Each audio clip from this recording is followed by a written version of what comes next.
الحمد لله نحمده ونستعينه ونستغفره ونعوذ بالله من شرور أنفسنا ومن سيئات أعمالنا من يهده الله فلا مضل له ومن يضلل فلا هادي له وأشهد أن لا إله إلا الله وحده لا شريك له وأشهد أن محمدا عبده ورسوله صلى الله عليه وعلى آله وأصحابه وسلم تسليما كثيرا يا أيها الذين آمنوا اتقوا الله حق تقاته ولا تموتن إلا وأنتم مسلمون يا أيها الناس اتقوا ربكم الذي خلقكم من نفس واحدة وخلق منها زوجها وبث منهما رجالا كثيرا ونساء واتقوا الله الذي تساءلون به والأرحام إن الله كان عليكم رقيبا يا أيها الذين آمنوا اتقوا الله وقولوا قولا سديدا يصلح لكم أعمالكم ويغفر لكم ذنوبكم ومن يطع الله ورسوله فقد فاز فوزا عظيما أما بعد فإن أصدق الحديث كتاب الله وخير الهدي هدي محمد صلى الله عليه وسلم وشر الأمور محدثاتها وكل محدثة بدعة وكل بدعة ضلالة وكل ضلالة في النار.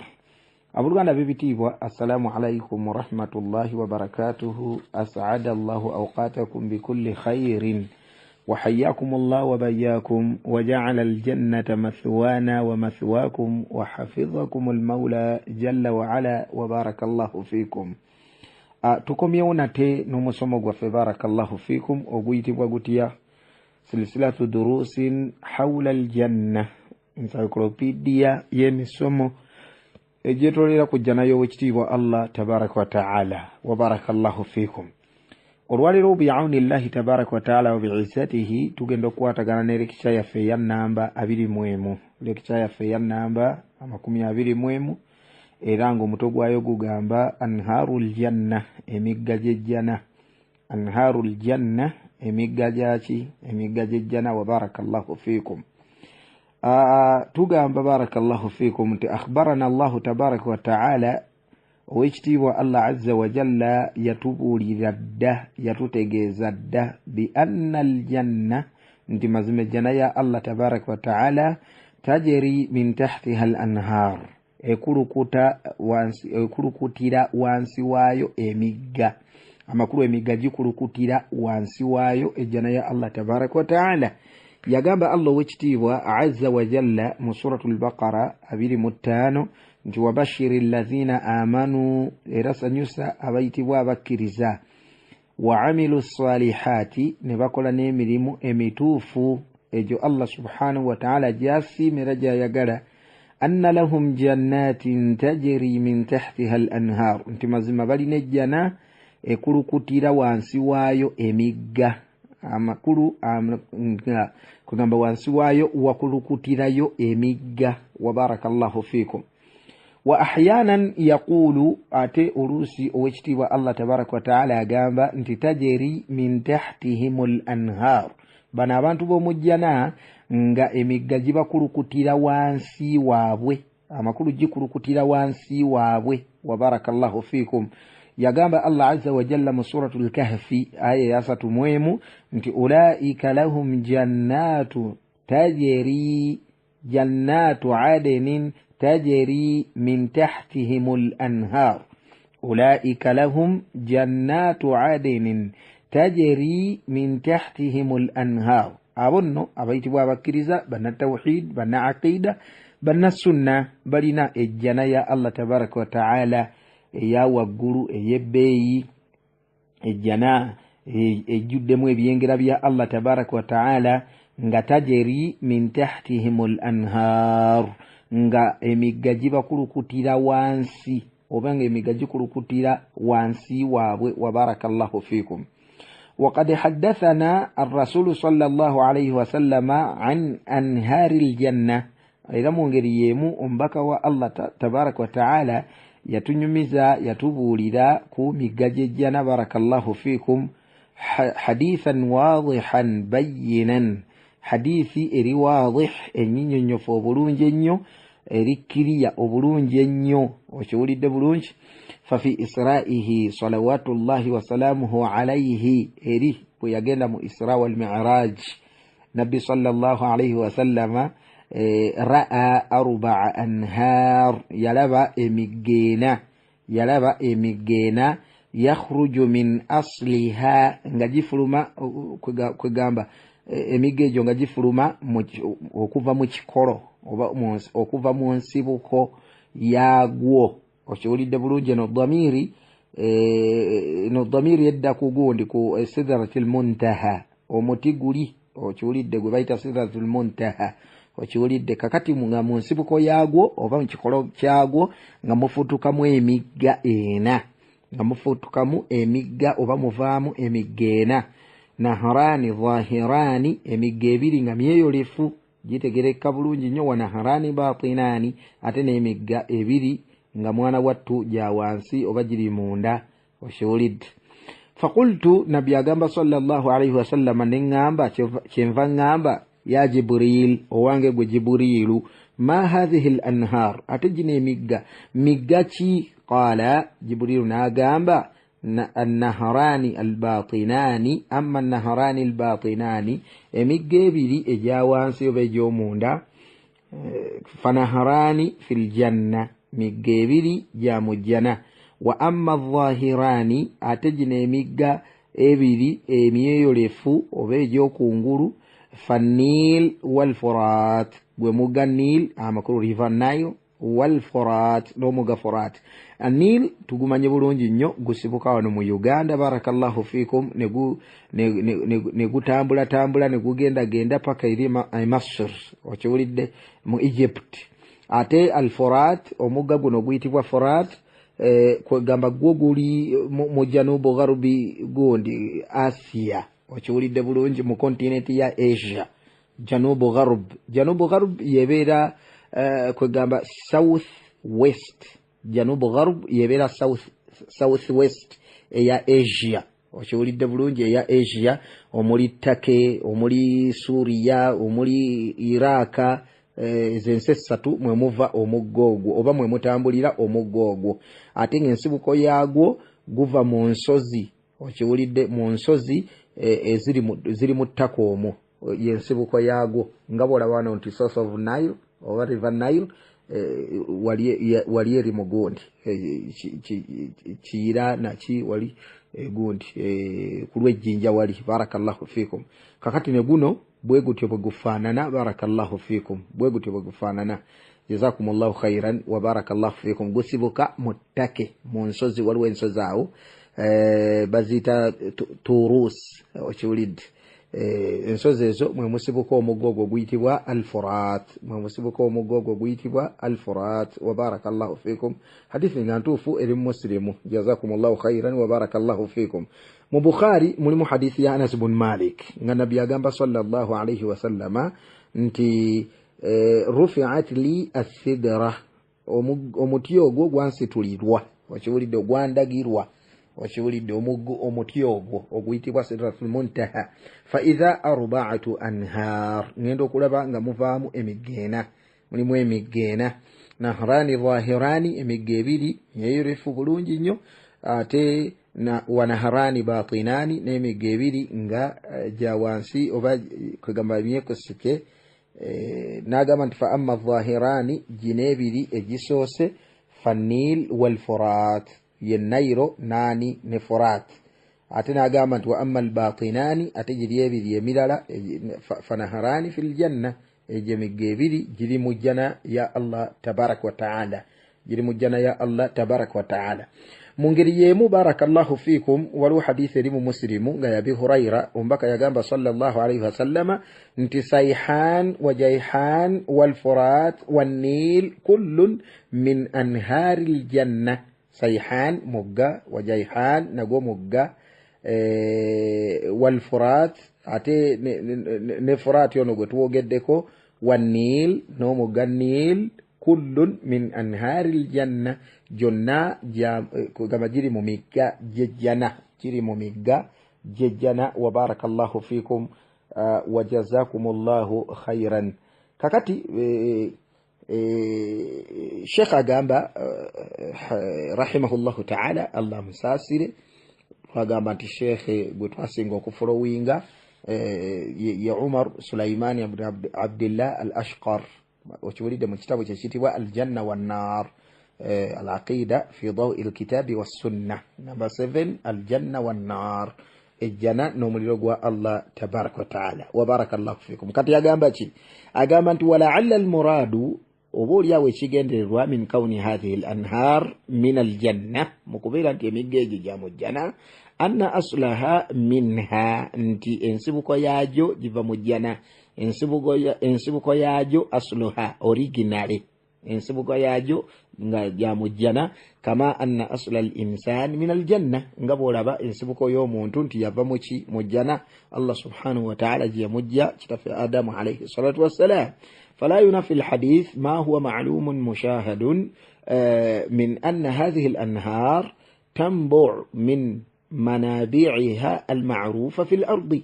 تشيرنا كوساكونا نتي olwokubanga tumanyi ensibuko z'emigga nti nga bwolaba River Nile nti ensibuko yaago River Nile eri wano nga bwolaba Forat bwetumwogeddeko nti ensibuko eri kwegamba ekyo tekirina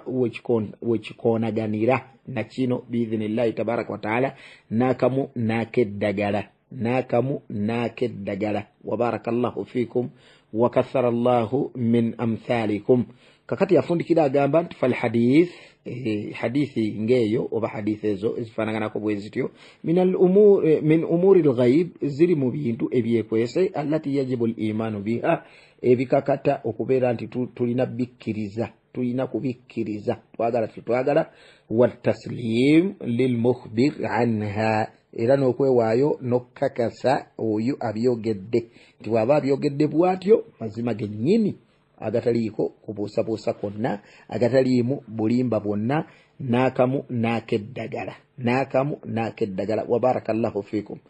Naam wa min anhari aljanna era mu ngeri y'emu mu migga gy'ejjana ya Allah tabaraka wa ta'ala mwe muli omuggo guyitibwa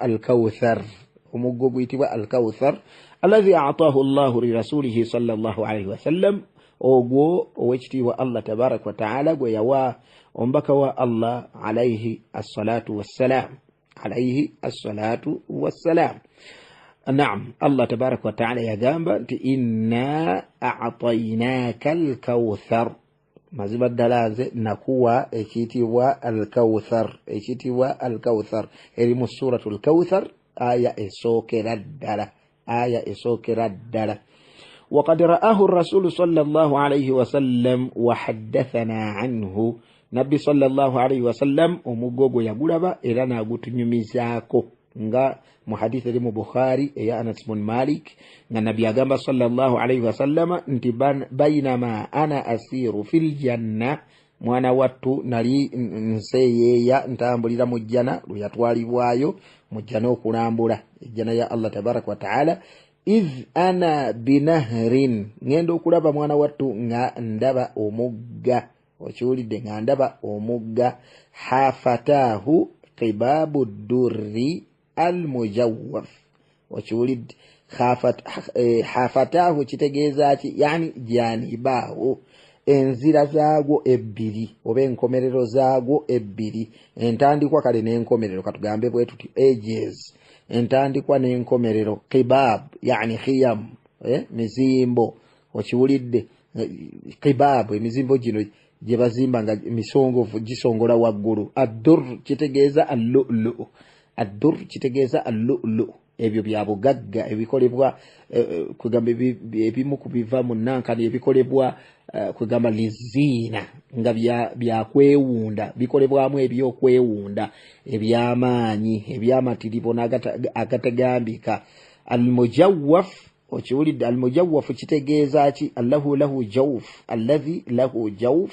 wa fi wasatihi khala yuskanu fihi okiwulidde munda mubeeramu omwaganya oba space munda mubeeramu space ate nga mwana wattu kwegamba musulwamu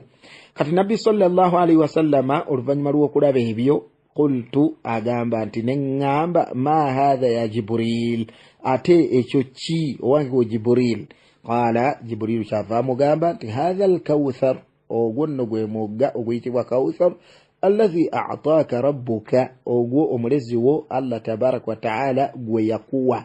ogwo omulezi wo Allah tabarak wa ta'ala gwe yakuwa fa idha tibuhu au tinuhu shakrawi washulide shakrawi washulide amakulu shakka hudeba washulide ono hudeba yanyumya bino fakati ya shakka washulide bulungi ya shakka nti imma okubera nabi yagamba sallallahu alaihi wasallam nti fa idha tibuhu ngendo kulaba nga kawowo kagwo oba okuwunya kwagwo oba okubera nti yagamba nti fa idha tinuhu ettaka lyagwo washulide bulungi miskun adfar yani shadidu raiha shadidu madha arraiha kugamba nga akawowo kawunya bulungi okamala obukamazi nga kawunya bulungi okamala obukamazi barakallahu fikum wa jazakumullahu khairan wa kathara Allahu min amthalikum na'am waliwo tafsiri ya ibn Abbas ya Kawthar nga nnyonnyola ekitibwa al-Kawthar ng'agamba nti Kawthar kitegeeza ki al-khairul kathir ebirungi ebingi alladhi a'taahu Allahu li rasulihi sallallahu alayhi wasallam ebyo obwekitibwa Allah tabaraka wa ta'ala biyawa ombaka we Muhammadin sallallahu alayhi wasallam kakati Abu Bishr kugamba agamba Sa'id ibn Jubair rawi hadha التفسير عن ابن عباس yarawa tafsiri eno obo okunyonnyola kuno amakulu gano ng'agajja ku Ibn Abbas kakati ono Abu Bishr bwe yagamba Sa'id ibn Jubair namugamba nti owange inna unasan mazima ddala abantu webali yazumuna annahu nahrun fil janna nga balowooza oba nga bagamba nti ekitibwa al-Kawthar mugga mwana wattu mu jjana ya Allah tabarak wa ta'ala qala Sa'id shava gamba an-nahr alladhi fil janna omugga oguli mu jjana min al-khayri alladhi a'taahu Allahu iyyahu mwana wattu guli mu birungi ebyo Allah tabarak wa ta'ala biyawa nabbi wa Muhammadin sallallahu alayhi wa sallam wa barakallahu fikum nekitegeeza nti all the same byonna byebimu barakallahu fikum mugga mujjana ya Allah tabarak wa ta'ala era nga mwana wattu guli mbirungi ebingi owekitiibwa Allah tabarak wa ta'ala biyawa nabbi we Muhammad sallallahu alayhi wa sallam al-Imam Ibn Kathir al-Hafiz Ibn Kathir yalaga kugamba yakunganya ahadithi mwana wattu nga nyinjiko ezo mbaka sallallahu alayhi wa sallam zeyogerera ku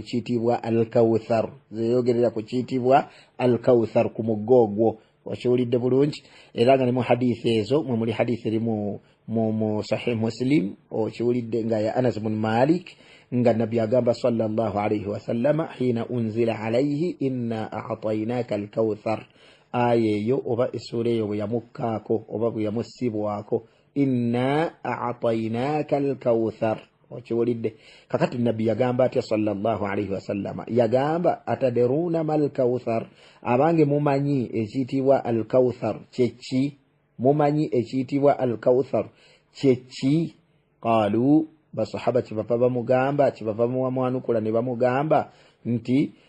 Allah wa rasuluhu a'lam Allah tabarak wa ta'ala nombaka we sallallahu alayhi wa sallam be bakola ki be bamanyi qala nabbi kyava gamba sallallahu alayhi wa sallam nti huwa nahrun ekiriwa Kawtharu mugga mwana wattu wa'adanihi Allahu azza wa jalla Allah tabarak wa ta'ala yagunsubiza owekitiibwa Allah azza wa jalla yagunsubiza amakulu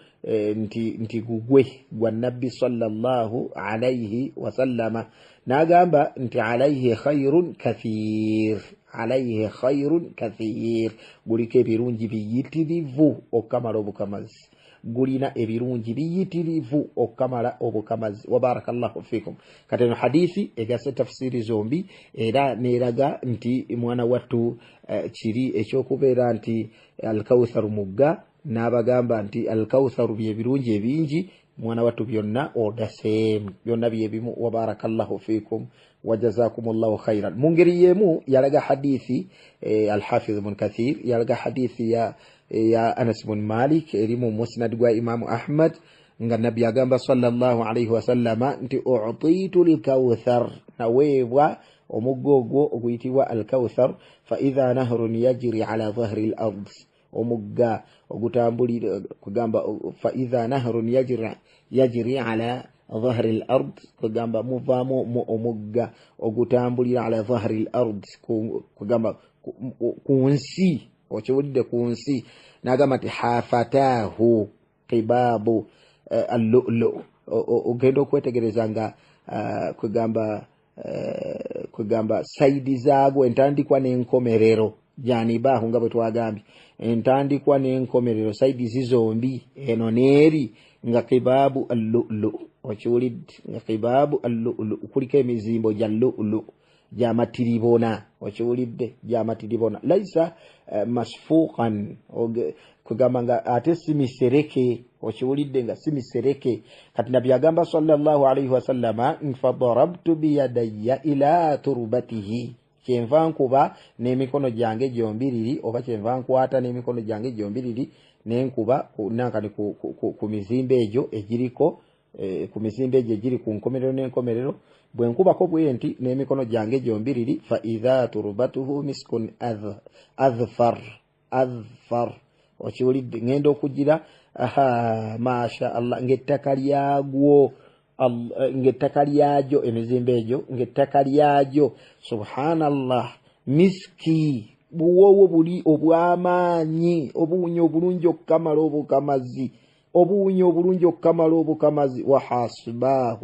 wa hasbauhu al-lu'lu ate mwana wattu ogenda okulaba nga seminti atabula simanyi ate pulasita simanyi biki ebyo bwe bityo al-lu'lu okiwulidde nkokoto biki ebyo bwe bityo mayinja gana agebbeeyi buno buyinja buno bwe bakozesa okugira okuyiwa naki obwo buyinja obutono obwo bwe batabula ng'ekyuma kye bino ebimotoka bino ebibeera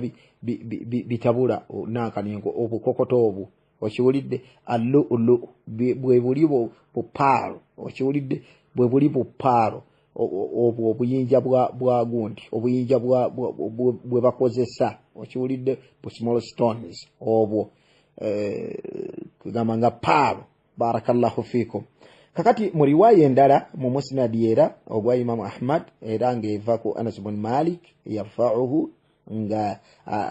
agamba nti nabi agamba sallallahu alaihi wasallam huwa nahrun mugga a'tanihi Allahu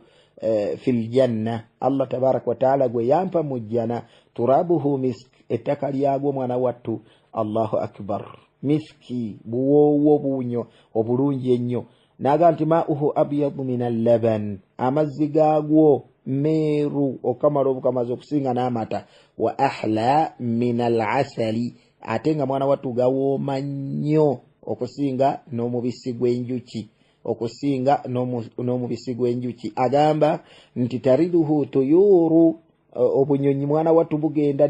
ne bugenda ku mazzi ago ne bunywako ne bukola butya naki kakati n'agamba nti obunyonyi obwo ng'abutenda n'agamba nti a'naquha mithli a'naqi al-jazur ensingo zaabwo oba ensingo z'ebinyonyi ebyo mwana wattu nga ziringanga nga bw'olaba ensingo za engamiya nga bw'olaba ensingo za engamiya wa barakallahu fikum wa jazakumullahu khairan wa kathara Allahu min amthalikum na'am wa anharul janna emigaje jana badduba Allah tabarak wa ta'ala laysat ma'un fahasib simazibuzzi emigaje jana ya Allah tabarak wa ta'ala mwana watu simazibuzzi bal wabula minha alma mulimu amazzi wa minha allaban nemubera munamata wa minha alkhamr nemubera munomwenge guli ogutali guno ogutamiza okiwulidde bulungi ogutali guno oguwunza ogutali guno ogwonoona obwongo bw'abantu ne beeyonoonera ne bakola batya ne bawunya ne ebyo bifaanaganako bwebi guli ogw'omujjana Allah gwe yatunyumizaako wa minha al-asal al-musaffa ate mwana watu mulimu era n'asaali omusengejja obulungi ennyo okiwulidde ali well purified okiwulidde bulungi emigga gy'ejjana bwe gityo bwe gifaanana munnange okiwulidde si mazzi buzzi gokka apaana okiwulidde wabula mazzi mata asaali kwegamba mazzi mata asaali bwe bityo barakallahu fiikum mwenge naam Allah tabarak wa taala yatugamba mu suratu Muhammad 15 n'agamba nti mathalul jannati allati wa'ida almuttaqun bannange ekifaananyi ky'ejjana okiwulidde eyo Allah tabarak wa taala gye yalaganyisa abamutya abatya Allah tabarak wa taala fiha anharun min ma'in ghairi asinin mulimu okiwulidde mugondi mulimu emigga okiwulidde naye ng'emigga egyo gy'amazzi ghairi asinin okiwulidde ghairi asinin ng'amazzi ago tegakyuseeko omuwarabu singa agamba nti asina almaa'u abeera ategeeza ki ay taghayyara lawnuhu wa rihuhu okiwulidde amazzi ago abeera agatenda ng'agamba nti gakyuse kala yaago n'okuwunya kwago okiwulidde n'okuwunya kwago akawo kano nga kakyuse gafuuseemu gazzeemu olusu okiwulidde ate nga ne kala efuuse okiwulidde kala efuuse wa barakallahu fiikum kati gali amazzi g'omujjana oba ag'emigga gy'omujjana go tegaliiko ebyo simanyi ate gasiikuuse simanyi ate kakati gawunya simanyi ate kakati ate gafaanana bwe gati simanyi ate okuwoomerera tesiti yaago ekyuse endabika yaago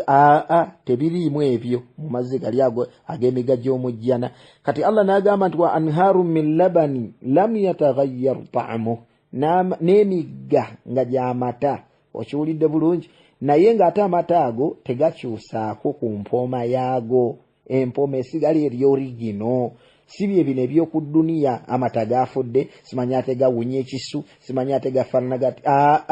nedda n'akamu n'akeddagala wa anhaaru min khamri ladhati lisharibiina waliwo emigga okiwulidde bulungi si bugiraasi si bucupa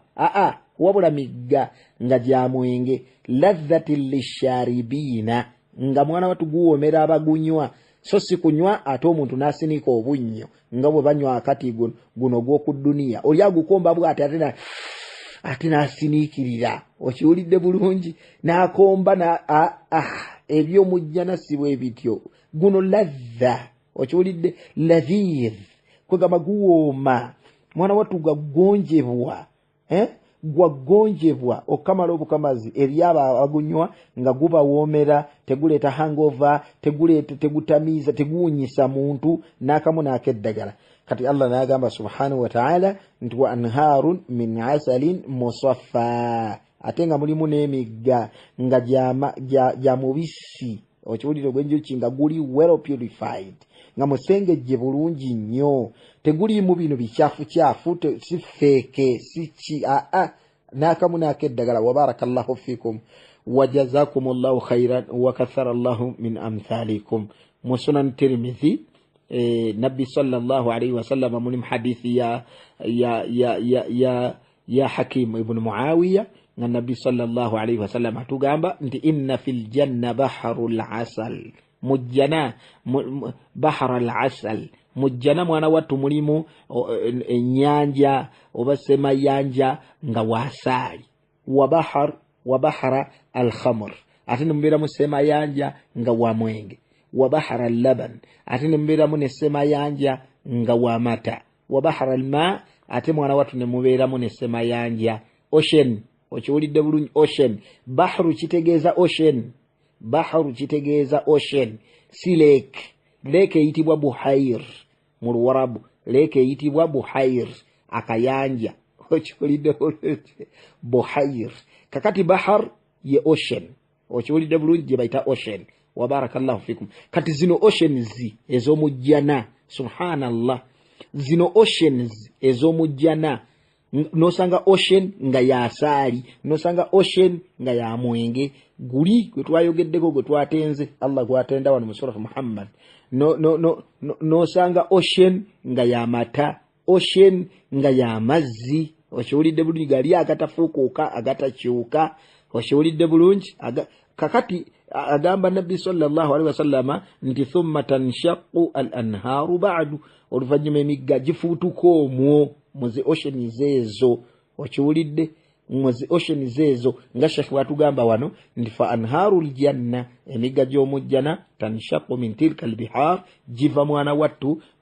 gigenda gifubutuka munnankani mu oceans ezo. Okiwulidde ezo bwe zityo allati dhakaraha ar-rasul sallallahu alaihi wasallama, ezo mbaka wa Allah alayhi salatu wassalam ze yayogera. Okiwulidde ze yayogera. Ate nga mu hadithi endala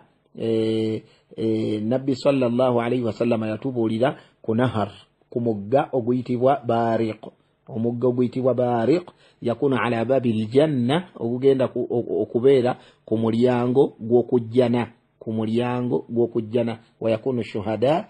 fi lbarzakh inda hadha albab, wanombulamu bashuhada abaafira mu ntalo z'eddiini mu jihad fi sabilillah,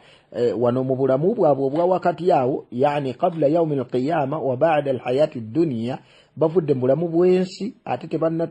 tetunnatuuka ekiyama tekinnayimirirawo. Barakallahu fikum. Bagenda kubeera nga kwegamba